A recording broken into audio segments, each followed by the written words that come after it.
Halo bos, ini adalah iring-iringan semut, semut merah tepatnya ya. Pasti di rumah kamu pernah melihat iring-iringan seperti ini ya. Banyak sih, ada yang warnanya merah seperti ini, ada yang hitam, ada yang kecil sekali hampir nggak terlihat. Tapi pasti kalau kamu lihat semut, kebanyakan adalah iring-iringan ya, seperti ini. Ya ada sih satu dua yang mungkin ditugaskan oleh kelompoknya untuk mencari makanan baru, untuk mencari tempat baru. Jadi mereka berjalan sendirian ke sana kemari. Tapi pada umumnya dalam kondisi reguler, dalam kondisi biasa, semut akan beriringan seperti ini. Bos, kira-kira kalau kamu tahu tempat-tempat apa sih yang dikunjungin oleh semut, yang senang mereka kunjungin bersama-sama seperti ini? Tahu nggak? Kalau setahu saya, hanya ada dua tempat yang membuat semut berkunjung ke tempat itu.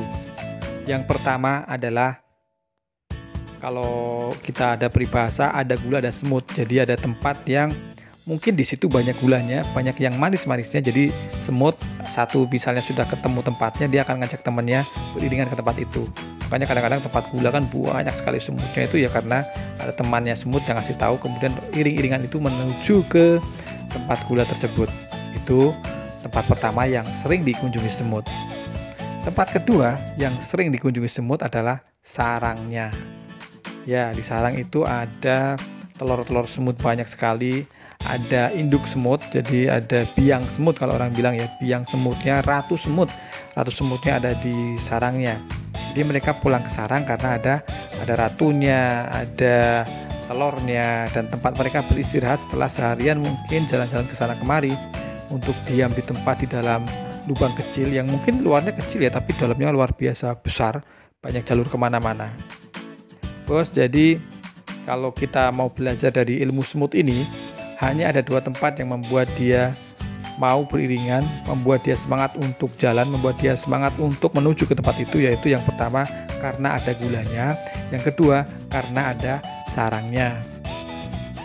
Bos, jadi kalau kamu ingin seseorang datang ke kamu, mungkin ini salah satu tips ya.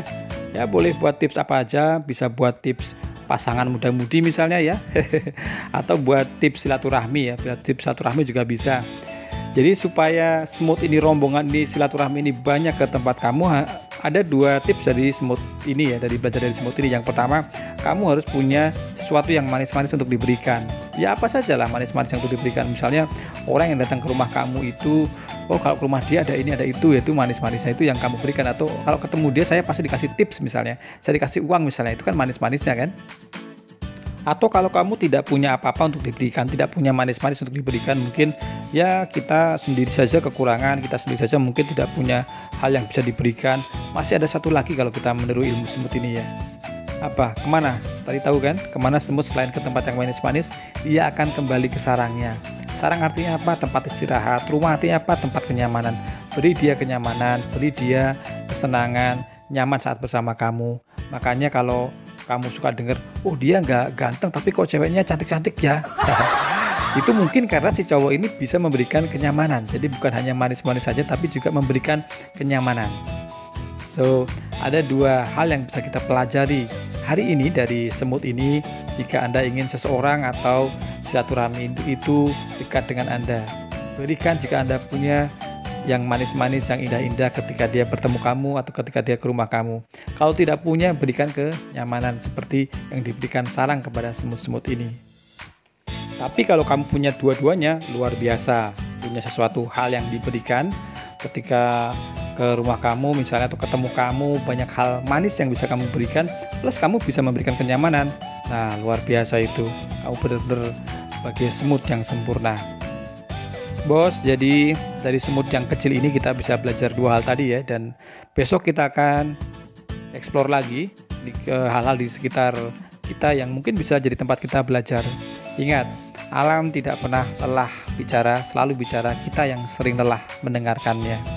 Oke bos, oke.